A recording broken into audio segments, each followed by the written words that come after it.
Så,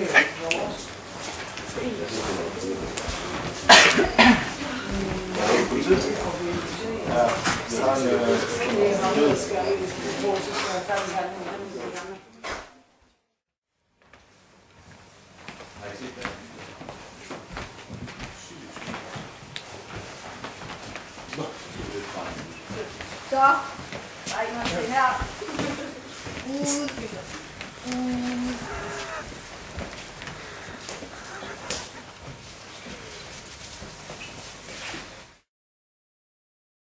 Jeg er detektiv Isaksen, og det her er min assistent Kurt Hansen. Hvad har vi så her? Det er en død mand, 25-30 år. Han er kraftig mand. Har I muligvis nogle vidner, der har set noget? Ingen direkte øjenvidner, men vi har dem, der var først på gerningsstedet i morges. Har I allerede nu nogle mistænkte i tankerne? Ja, men vi er ikke helt sikre, så der er nok flere. Vi skal bare lige huske at have dem med ned på stationen, når vi er færdige her. Jeg er detektiv Isaksen, og det her er min assistent Kurt Hansen. Hvad er sket her? Jamen, der er en afdød mand, sådan 25-30 år, og død ved kvælning. Sandsynligvis et tyndt bælte, et smalt bælte. Og dødstidspunkt omkring 1 og 2 i nat. Er han død? Selvfølgelig er han død, din tumpe! Jamen, jeg spurgte bare. Nå, lige meget. Fuck! Gå nu hårdt, nat! For helvede af! Gå normalt, mand. Ja, okay. Jeg har fundet en fod fra... Helvede, nat! Det hedder skoaftryk. Det ved jeg da ikke. Hey. Morten har afsat et fodaftryk. Det kan vi bruge. Vi må hellere få det sendt til min tekniker. Lad os gå, Plat. Hey. Jeg har noget, der skal analysere. Det er et fodaftryk, men vi skal vide, hvad det ellers er. Okay. Regn med, at du sender noget tilbage til mig. Okay. Lad os gå, Plat. Work. Ja, så. Ja, jeg sidder her. Det er 30. maj 2014. Klokken er 14:21. Og jeg sidder med Shane Diamond. Og Shane, hvor var du natten mellem den 28. og 29. maj klokken 1 til 2? Jeg var på kirkegården. Du er på kirkegården. Hvad lavede du på kirkegården? Jeg går en aftentur. Jeg går simpelthen der og slapper af. Bare midt om natten? Bare? Midt om natten. Når jeg ikke kan sove, så går jeg op og går ned på kirkegården. Der... Jeg bor lige overfor. Ja. Så det er helt oplagt for mig at gå dernede. Okay. Der er ikke nogen, der så dig dernede, eller? Ikke udover de døde, hvis de kan se. Ja. Ja, det håber vi ikke, de kan. Altså, der er ikke nogen zombie i byen, vel? Nej, det regner jeg ikke med. Men har du noget mod Christian? Nej. Det har du ikke? Nej. Overhovedet ikke? Nej. Er du sikker på det? Der går rygter om, at der Christians bil blev set uden for dit hus. Ja, jamen han kommer der forbi til kaffe et par gange. En gang imellem. Ja. Et par gange om ugen. Så det er sådan ikke noget med, at han har været der i skoletiden, men der er også rygter om. Så måske været hjemme og spise frokost. Ja, hjemme ved dig. Ja. Er det ikke en lille smule mærkeligt? Nej, det er jo rugbrød og løb på steg. Det gør det slet ikke sur eller noget? Nej, men jeg er jo med. Du er med? Ja. Det er sådan hver gang, du er med? Ja. Så han har ikke haft noget med din kone at gøre overhovedet? Nej. Det har han ikke? Det har han ikke. Overhovedet ikke? Ej, nu satser jeg på, at det er mig, der skal være far til mit barn. Men det er du også sikker på? Ja. Men hvor størrelse bruger du egentlig i sko? 43. Kangaroo-sko, ikke? Ja. Ja. Ja, 30. maj 2014. Klokken er 16:49, og jeg sidder her med Jack E. Lassen. Og Jack, hvor var du henne den 28. til den 29. maj om natten klokken 1 til 2? Derhjemme. Jeg så en hyggelig film, mens jeg lavede noget mad. Okay. Og hvad var det for en film? Hvad var det for en film? Altså Ghostbusters. Okay, så der var ikke nogen hjemme med dig, som kan bekræfte, at du var hjemme? Overhovedet ikke. Nej, jeg var selv hjemme. Okay. Så altså, du har ikke noget mod Christian, altså din gamle musiklærer? Nej, ikke vildt så vidt jeg har været som han smed mig ud af musikholdet egentlig. Ja. Og beskyldte mig for at tage mange stoffer. Ja. Jamen, tager du ikke en masse stoffer? Det er sådan en anden side sagen. Det snakker vi ikke om her. Nå, okay. Du bruger størrelse 43, ikke, i dine sko? Jeg er 45. Sikker på det? Ja. Det er ikke kangaroo-sko, vel? Nej, desværre. Ja. For lidt her. Ja, det er 30. maj 2014. Klokken er 12.25, og jeg har Jesper Vitus Kjær inde, som er anklaget for mordet på Christian Bo Boysen. Og Jesper, hvor var du henne i tidsrummet mellem den 28. maj og 29. maj klokken 1-2? Jeg var hos Christian, da han døde. Hvad? Jeg dræbte Christian. Men var det ikke også dig, der ringede til politiet? Jo, selvfølgelig. Ser man en død, så ringer man til politiet. Og hvorfor skulle jeg tro på, at det var dig? Hvorfor ikke? Og været indlagt for et eller andet sindssygt skizofreni eller sådan noget lignende. Ikke mere end 2 dage. Ikke mere end 2 dage. Nej, så kan jeg ikke det mere. Ja. Jo, Augustenborg. Hvad? For Augustenborg, eller hvad? Ja, Augustenborg 2012, 13. august. Okay. Hvad var din grund til at slå Christian ihjel så? Ja, jeg havde et par solonumre, jeg gerne ville have med til festivalen. Det ville han ikke have med. Hvorfor ville han ikke det? Et eller andet med, at klaver ikke lige var hans stil. Så ville han ikke have det med. Og det var ikke noget Lil Wayne? Så har jeg endelig fået resultaterne tilbage fra User M42. Ja. Ja, det er bruge. Ja, det er bare noget omsøgt noget. Ja, heller det. Heller det. Heller det. Hvad skal der ikke det her? Hey, der var den.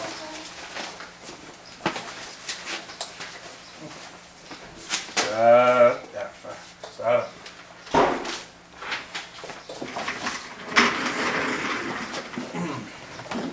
Ja.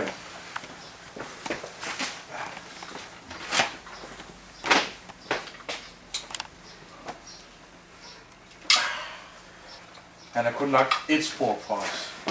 Ja. Men hvem er det? Ja. Problemet er, de peger alle sammen på, at det er Jesper.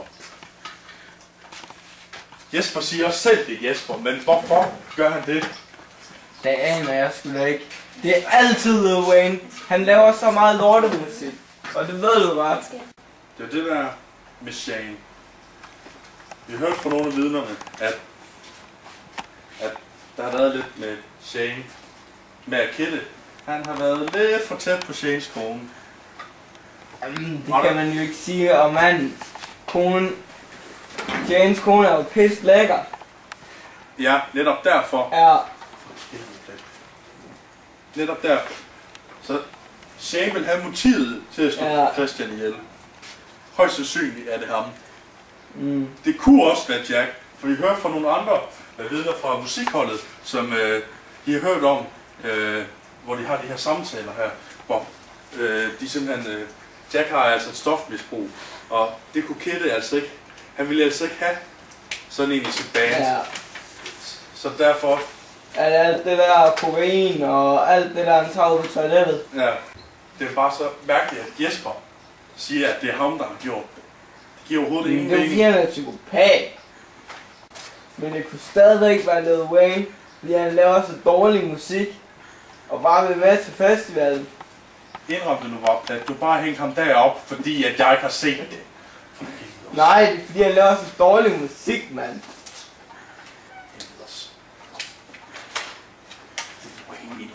Han er ikke engang i Danmark, for det er altid en sort. Har du aldrig set CSI? Ja. Ja, du har ret i noget.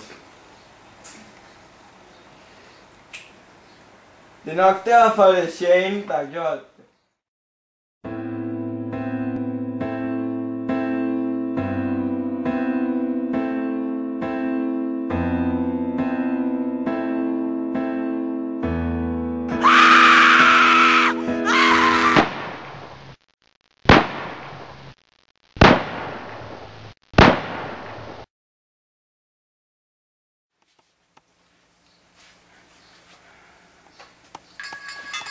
for helvede, hvor var min telefon henne? Der var den. Nu skal jeg nok vise dig den gamle mand. Sådan her. Ja, det er detektiv Isaksen. Ja. Okay, hvad? Okay, vi kommer. Rolig. Lykke mor! Slå!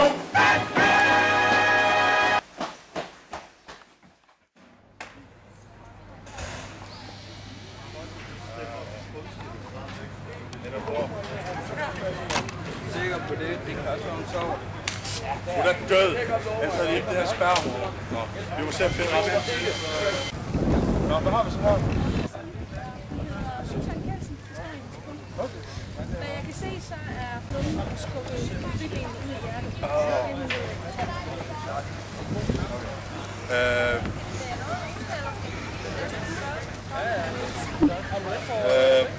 Hvad er du gang i? Hvor har du fundet den hen? Derovre. Det er min nu. Jeg fandt. Jeg skulle have set den her før. Det er min. Prøv lige at komme ind. Det skulle Jeg fandt. Jeg fandt. Giv mig den nu! Ja, jeg mener, jeg har set nogen. Jeg har altså set den. Det har jeg skud, ikke? Der var blod over i hyggen mod. Det var altså ikke mig. Havde han den her på? Ham der skød? Det så jeg ikke. Sikkert ham. Men det er altså ikke mig, der er det. Jeg tror ikke. Nå, vi tager den med hjem. Jeg skal sende den teknik. Kom. Vi siger tak for det. Det er slet. Ja, så er vi endt mor. Og det eneste spor, vi fandt, det var det her. Jeg kan godt have det til at analysere det. Okay. Ja, okay, jeg tror bare, vi går. Han er åbenbart optaget af et eller andet, det vi ikke skulle læse. Good born. Ja. Okay. Det er 2. juni 11:33, og jeg sidder her med Jesper Vitus Kjær igen. Du er anholdt på mordet på Susan Kelsen, og Jesper, hvorfor? Jeg inviterede hende ud. Hun sagde nej. Og der er ikke nogen, der skal sige nej til mig. De eneste, der skal sige nej til mig, det er min psykolog. Så du indrømmer altså, det var dig, der så hende ihjel? Det er måske også din, eller hvad? Ja, det er min trøje. Det er din trøje? Mm. Og du er sikker på, det var hende her, du slog ihjel? Ja. Anna mor. På en skole inden for 4 dage. Det kan kun hænge sammen. Ikke nok med det. Finder vi et spor. Det er stadig min trøje. Det er et spor. Det er min trøje. Jeg fandt den. Den, der finder, må beholde. Ja, men ikke når der er spor. Jo. Det kan ikke være Jack længere. Det var ham, der så morderen. Det er du sikker på? Det er jeg ret sikker på. Og hun har jo lært, hvordan man læser folk. Ja. Så er det er helt sikkert Illuminati og Lil Wayne stadigvæk. For helvede, har du nu hængt op igen? Ja. Jesus Christ. Jamen, han er hovedmistænkt. Han er ikke engang i Danmark. Han havde en koncert i går. Hvordan ville han nogensinde kunne gøre det? Wow. Han er sort. Det betyder, at han kan løbe hurtigt. Ja, men det er jo ikke noget med mod at gøre, vel? Der er et eller andet, vi har overset. Et eller andet. Men hvad? Er det stadigvæk Jesper, som... Ja, hovedmistænkt, det er helt klart Jesper. Men det kan ikke passe. Det kan ikke passe til ham. Jeg tror simpelthen ikke på det. Alle sporene peger på, at det er ham. Jamen, kan det ikke også stadig være Shane? Eller... Nej, fordi Shane har ikke noget motiv. Nå, Ikke på den der. ikke på den der. Nej. Han havde på Christian. Og jeg er sikker på, at den der myrdede Christian, myrdede også Susan. Det er du sikker på? Helt sikker. Ellers så vil det ikke give mening. Nu har jeg dig! Okay.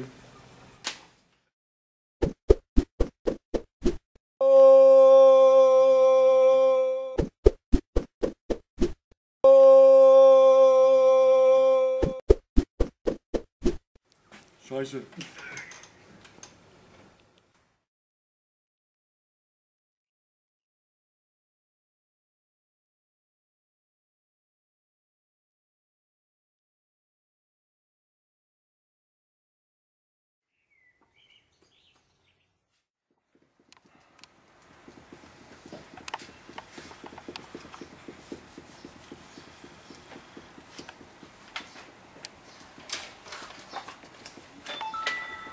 se. Hvad er det, der skriver? Jeg tror, det er vores tekniker. Hvad skriver det? Giver overhovedet ikke nogen mening. Lad mig se. Nej. Kan det ikke være, at han har tabt sin telefon med i toilettet igen? Nej, jeg tror ikke. Nej, prøv at ringe til Han har ham. gjort det før. Jeg tror ikke, det sker 2 gange. Du ved da ikke, hvad han laver. Nej. Han tager den ikke. Ja, det er den galt. Ja. Måske. Jeg får altid tage den, når jeg ringer. Ja. Ej, ikke altid. Nej. Nej, for det meste. Ja. Der er et eller andet galt i hvert fald. Men så er det ikke bare sådan en mærkelig besked, at jeg ringer der. Nej.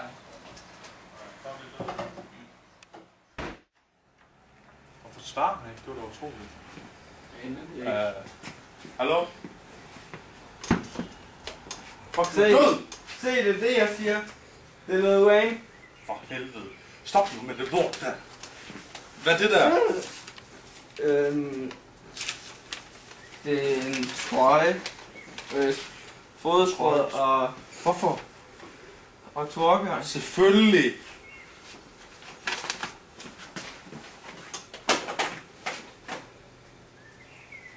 Okay, vi har ikke særlig meget tid. 13:37 til tid. Kom nu.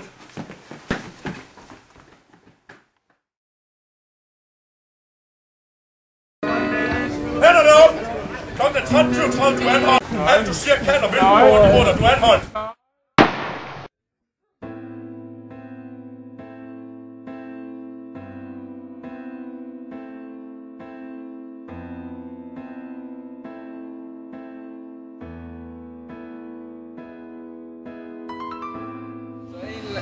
En succesfuld sag mere. Ja, for detektiv Isaksen og Kurt Beth Hansen. Ja. High five. High five.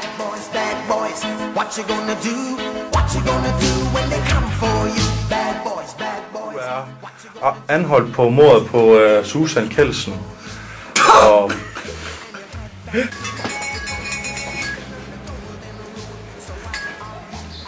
far, hvor er det grimt, det der.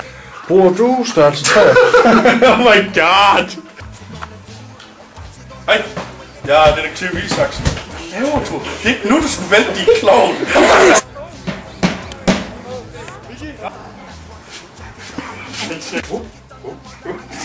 43 kangaroo-sko. Jamen, hvis jeg klipper et par tæer af, så gør jeg. Hvad skal det? Hvad skal det? Du må gerne... Okay. Okay. Okay.